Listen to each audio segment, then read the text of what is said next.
We got some developments. I would call them developments. Big question on everyone's mind, aside from the obvious, when you remove what's really important and we just talk about college football, when are we going to start again? When can we get back on campus? Are students going to be on campus for the fall? And so I gave you a key word the other day. I told you the key word is just synchronicity. It's not reopening. It's not anything like that, because if they open Florida Atlantic, but the University of Florida is still closed, what does that tell me about the future of the college football season? And are we going to start in October or January, whatever the case may be? Synchronicity.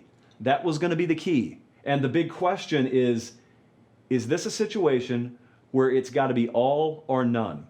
In other words, is it going to be a situation where people get together and say, if all 130 teams can't get their act together, if the government officials in the municipalities and the states where all 130 teams reside don't universally claim that you're good to go, everyone can come back on campus, we're going to lift all the restrictions, is it a situation where we can't have college football?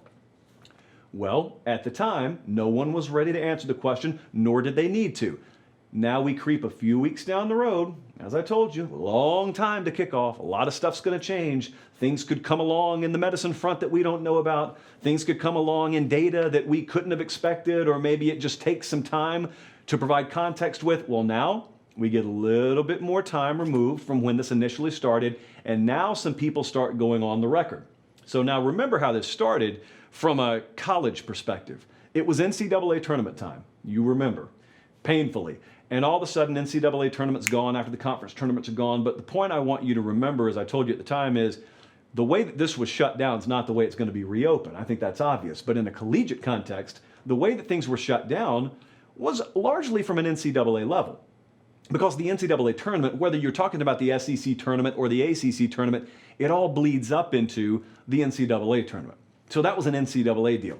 College football is a different beast entirely. NCAA is not running this. Conference presidents or university presidents, conference commissioners, TV probably, let's be real, going to have a pretty good say in this. That's who's going to decide ultimately how things shake out if and when we start getting clearance from the proper authorities and officials that things can reopen and you can have kids on campus and yada, yada, yada. So the biggest question, all or none, that to me is, aside from the synchronicity of all this, that's the big question. Now I want you to listen to some quotes. So today, apparently, Greg Sankey, SEC commissioner, goes on radio down on, I think it was 1010XL. It was down in Jacksonville. This is a quote from Greg Sankey. This is the most important commissioner in college football. Quote, "The hope is we all move along together, and today that's been the conversation. Collective thinking about how we have to adjust, that's the most healthy. If that's the template," and now pay really close attention, "there is room for different conferences to make different decisions." Uh-oh, what does that mean? Let's continue. "If there's a couple of programs that aren't able, does that stop everyone? I'm not sure it does," again, said Commissioner of the SEC, Greg Sankey. He continues, "But the ability to stay connected will remain important." I'm going to add one more quote before I go back on this. An anonymous G5 athletic director with Stadium.com. "I could definitely see scenarios where all but one or two schools from a conference are ready to proceed and the season is played without them.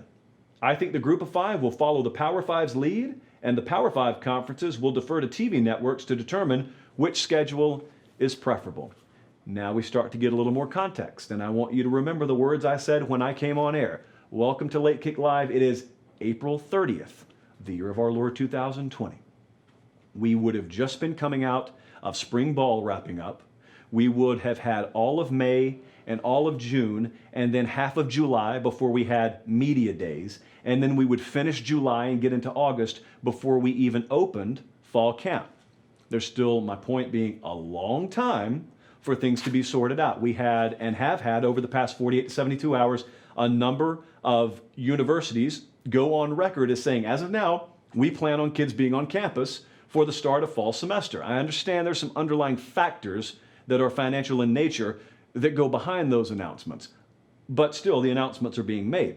That's, of course, the key. It's different in NFL versus college. You got to have kids on campus if you're ever going to justify playing football with college athletes, which, as of the moment, they still are. let's just keep an eye on this. As I told you, it's not a question of whether college football's 2020 season is going to happen. The questions are more logistic in nature than will it exist.